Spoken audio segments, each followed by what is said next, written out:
Right, so Juliette here now with all the business news. Hi. Hi, thanks very much. Let's start first with the headlines. And Vince Cable has told the BBC he's worried about the future of Vauxhall's Ellesmere Port factory. The comments of the business...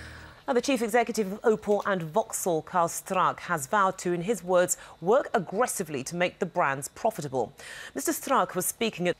Well, the business secretary, Vince Cable, has admitted to the BBC that he's worried about the future of the Ellesmere Port factory. Well, now, this week marks the 3-year anniversary of the Bank of England slashing interest rates to the historic low of 0.5% to stimulate growth. Meanwhile, Britain's biggest mortgage lender says it is raising the rate of its standard variable mortgage from May.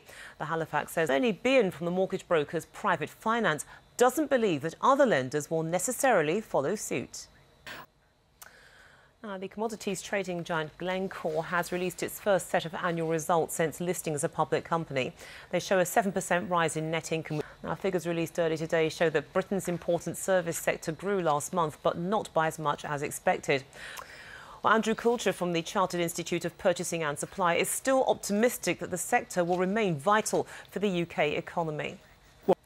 Now, companies are too slow in promoting women into the top corporate posts, and mandatory quotas for women in boardrooms may be the only way forward. That's according to the EU's Justice Commissioner Viviane Reding. Well, earlier I spoke to Dr Ines Witchert. She's the senior psychologist at the Connexa High Performance Institute and also an expert on women's leadership development.